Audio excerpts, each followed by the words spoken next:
मित्रों, जैसा हमको पता है कि पीछे 31 जुलाई को बहुत ही एक दुर्भाग्यपूर्ण घटना यहाँ हुई, जिसको कोई भी अच्छा नहीं मानता। सब लोगों ने उसकी निंदा की है, नहीं होनी चाहिए थी। लेकिन जब कभी ऐसी घटना हो जाती है तो उसके बाद माहौल को कैसे ठीक किया जाए, कैसे शांति का माहौल बने, उसके लिए सब प्रयत्न किए जाते हैं। और उसी के ठीक करने की दिशा में आज का मैंने एक प्रोग्राम ये 2 दिन का रखा है, आज का और कल का नू का। क्योंकि सारी स्थितियों को तो हम दूर बैठे भी जानकारी मिलती है क्या है क्या नहीं है, लेकिन हमारा यही है कि पहले स्थितियां ठीक हो जाएं, तभी उस प्रकार के माहौल में किसी ऐसे व्यक्ति को जाना चाहिए जिससे उस माहौल को और ठीक किया जा सके। ऐसी कोई घटना समय से पहले अगर करें कि माहौल को ठीक करने के बजाय वो खराब होने की गुंजाइश हो, वो नहीं करनी चाहिए।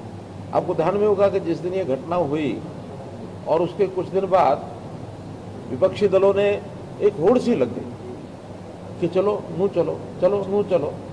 जैसे तवा गर्म होता है ना, उस पर रोटियां सेकने के लिए सब चल पड़ते हैं। और हमने उस समय उनसे भी निवेदन किया कि ये अवसर ठीक नहीं है, वहाँ के स्थानीय लोगों के ऊपर हम छोड़ते हैं। एडमिनिस्ट्रेशन के नाते से सब माहौल को ठीक करने के लिए लगे हैं, ठीक उचित समय पर ही वहाँ जाना चाहिए। फिर भी कुछ लोगों ने जिद की, हमने उनको रेस्ट हाउस तक, सर्किट हाउस तक जाने के लिए कहा कि वहाँ जानकारी लेके आ जाएं, लोगों से मिल लें। लेकिन आखिर इतनी जल्दी आने की जो होड़ लगाते हैं, उसके पीछे निश्चित रूप से राजनीतिक मंशा होती है। आज मैं पूछता हूं कि इस समय जब आना चाहिए तब कोई क्यों नहीं आता? बैठ के बातचीत करने का माहौल तो आज है। ये घटना घटी है, गलत है, दुर्भाग्यपूर्ण है, निंदनीय है। आगे माहौल को ठीक रखें, समाज में भाईचारा बना रहे, प्रेम प्यार बना रहे। आज हमने अलग अलग संगठनों के नाते भी यहाँ कुछ लोगों से बातचीत की है। एक पीस कमेटी जिसके अंदर दोनों वर्गों के लोग शामिल थे, सबने आपस में बातचीत करने के बाद और उस घटना की निंदा भी की है। आगे माहौल कैसे ठीक रखा जाए, उन सब बातों को भी विचार किया है। और मैं समझता हूँ कि ये एक घटना ऐसी हुई जो आगे ना हो कभी भी। इस प्रकार इस इलाके में एक दूसरे की भावनाओं की कदर करते हुए कैसे हम आगे बढ़ें। हर समाज अपने अपने धार्मिक कार्यक्रम करे, उत्सव करे, यात्राएं निकाले, चाहे वो हिंदू समाज के हैं, चाहे मुस्लिम समाज के हैं, चाहे सिख समाज, हालांकि बहुत कम है, यात्रा नहीं है, लेकिन किसी भी समाज का कोई धार्मिक कार्यक्रम हो, उसके अंदर हम उसके में सहयोगी बने, अच्छी बात है। लेकिन किसी का विरोध करने की बात ये कभी ना की जाए। कोई यात्रा निकाले, जितनी मर्जी निकाले, बड़ी निकाले, छोटी निकाले। रमज़ान का महीना होता है, नवरात्रों के दिन होते हैं, कभी शिव यात्रा, यानी ये यात्रा निकलेगी, जैसा श्रावण की यात्रा निकालने का कार्यक्रम बना। कई मान लो मुसलमानों की कोई यात्रा निकलती है या कुछ भी है, उसमें एक दूसरे का सहयोग करने का मानस बनना चाहिए। आखिर तो हम एक हैं और एक होने के नाते इस देश के सब लोग मिलकर के चले। और मुख्य बात यह है कि राष्ट्रीय भाव, देश का भाव, देशभक्ति का भाव, ये सबके मन में आना चाहिए। धार्मिक पूजा पद्धति, इबादत, पाठ किसी प्रकार से करो, लेकिन हमारा समाज एक है, देश एक है। और ये बहुत लंबी लड़ाई के बाद हम लोगों ने इसको कायम किया है। और आज तो हमारे नरेंद्र मोदी जी ने कितने ऐसे पग उठाए हैं सारे समाज को इकट्ठा रखने के लिए। वरना ये अलगाववादी दृष्टिकोण जम्मू कश्मीर में कैसा बना हुआ था, सारा 370 खत्म की, अब सारा बढ़िया चल रहा है, किसी को तकलीफ नहीं है, सब लोग खुश हैं, प्रसन्न हैं। अलगाववाद को दूर करने के लिए ही ये जो धारा 370 तो इसलिए बनी हुई थी ना, अब उसको ठीक किया सारा। यहाँ भी क्योंकि यही एक समाज ऐसा है, जब देश का विभाजन हुआ तो इन लोगों ने यहाँ से पाकिस्तान जाने के लिए मना कर दिया। मेवाती हसन खां, उनके यानी बलिदान उन्होंने देश के लिए दिया, तो बलिदानी इस नाते से कहलाए वो। तो चाहे वो किसी भी समाज के लोग हों, देशभक्ति का भाव ये जरूर जागे, सब मिलकर के रहें, शांति कायम रहे। ताकि छोटे मोटे ऐसा कि उसकी हमारी एक नियमावली है, उसका जो पैरामीटर्स हैं उसके हिसाब से उनको, उनकी पत्नी को उनका शहीद का सर्टिफिकेट आने की इंतजार थी।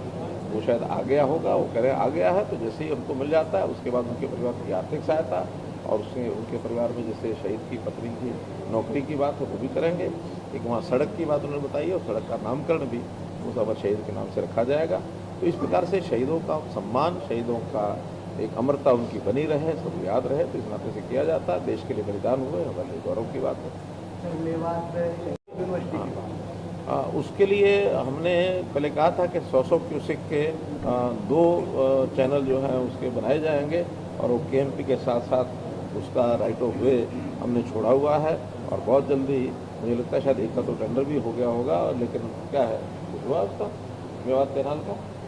हाँ, तो उसके दोनों जो पाइपलाइन के माध्यम से कहीं कहीं ओपन होगा, कहीं कहीं पाइपलाइन के माध्यम से होगा, वो पानी जो है निश्चित रूप से जो हथनीकुंड डैम से चल करके मेवात तक पहुंचेगा। वो हमारी जो बात है वो उसका कायम है, उसको पूरा क्योंकि यूनिवर्सिटीज़ प्रदेश में बहुत हो गई हैं और आज यूनिवर्सिटीज़ अलग अलग जगह इस प्रकार के बहुत ज़्यादा करने का इसलिए लाभ नहीं है कि आज प्राय जितने भी एजुकेशन इंस्टीट्यूशन हैं नई पॉलिसी में उन सबको एक ऑटोनॉमस कैरेक्टर मिलने वाला है। इसलिए यूनिवर्सिटीज़ का भी, क्योंकि वो रेजिडेंशियल यूनिवर्सिटीज़ होती हैं, उनका अपना एक सिस्टम होता है। तो गुड़गांव में भी यूनिवर्सिटीज़ हैं, आसपास भी यूनिवर्सिटीज़ हैं और यहाँ की यूनिवर्सिटीज़ की अगर लगेगा कि बहुत ज़्यादा आवश्यकता महसूस हुई तो कभी भी बनाई जा सकती है। लेकिन यहाँ मेडिकल कॉलेज है, यहाँ हमारा जो आयुर्वेद की पद्धति जो है, आयुष की पद्धति है, उसके भी कई संस्थान खुले हुए हैं। तो इस प्रकार से एजुकेशन की कमी नहीं है, बहुत है। प्रधानमंत्री जी से, राष्ट्रीय अध्यक्ष जी से अमूमन हम 2 महीने में, 1 डेढ़ महीने में, 2.5 महीने में मिलता रहता है।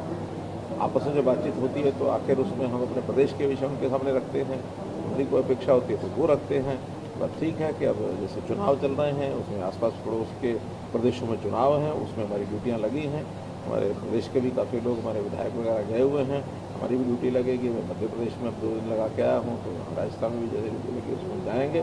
और मुझे विश्वास है कि जो ये प्रदेश हैं, खास करके इसमें मध्य प्रदेश और राजस्थान और छत्तीसगढ़, भारतीय जनता पार्टी की सरकार इसमें बननी चाहिए।